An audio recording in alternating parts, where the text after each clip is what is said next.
AQA English Language Paper 2 Question 4 is a 16-mark question assessing AO3, compare writers' ideas and perspectives, as well as how these are conveyed across two or more texts. As the assessment objective suggests, this question is a comparison question requiring you to compare how the writers of sources A and B convey their ideas and perspectives on a certain topic.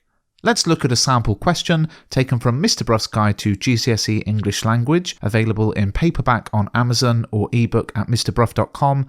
Refer to Source A and Source B, the letter from Edgar Thompson to Mr. Woollock. Compare how the writers convey their different attitudes to education. In your answer, you should compare the different attitudes, compare the methods used to show these attitudes, support your ideas with quotations from the text. 16 marks.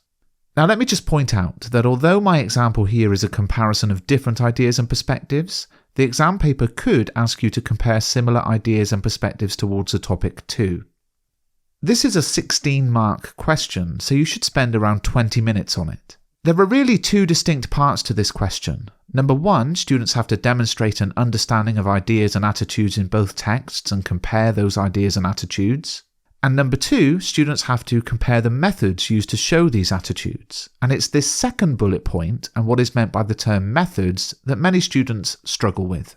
Given that this question is not assessing AO2, the use of language and structure, the possible confusion is, well, which methods can I actually write about? Well, the good news is I've looked through the past exam mark schemes and you can write about pretty much anything. Imperative verbs, emotive language, frivolous tone, juxtaposition, irony, structural viewpoint, repetition, alliteration, humorous imagery, metaphor, simile, symbolism, structural opening, structural ending, narrative perspective, superlatives, hyperbole. And that's just the things that have come up in the papers we've had so far. So essentially what this question is saying is this: if that method is used to present the idea or perspective you're writing about, then you can include it in your analysis and in your answer. Let me point out one simple mistake to avoid. This question is explicitly about the attitudes of the writers, and you need to be very careful to make sure you're analysing the attitudes of the writers and not the viewpoints of characters presented in the text. For example, in Source A, our writer is Liam Murphy, so you're looking at his attitude to education. Even though the article is an interview with Andrew Bruff, you've got to pick out the writer's attitude, not that of someone who appears in the text. You can prepare for this by reading non-fiction texts which include more than one point of view and trying to pick out the point of view of the writer and the methods used to present it. So what are the writer's attitudes to education in the sources? Well, I think we could definitely pick out the following. The relaxed, informal attitude to education of Liam Murphy compared to the formal, strict approach of Edgar Thompson. Now, identifying those ideas and perspectives across both texts and seeing a contrast between the two writers is really addressing that first bullet point in the question. To address the second bullet point, we need to look at the methods used to present those attitudes. And I think it's quite clear that the use of humour from Murphy, with his joke about being a brain surgeon, highlights his informal attitude to education. For Thompson, we have a very serious tone seen throughout the text in numerous examples, such as the line, "Of course we fully believe in creating a rounded child." So as you can see, not only am I looking for evidence of the writer's viewpoints or perspectives, I'm looking to identify the methods they use to present those viewpoints. One simple way to look at this question is like this. Step 1. What are the attitudes?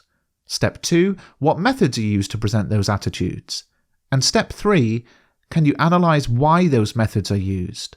Let's look at a sample paragraph.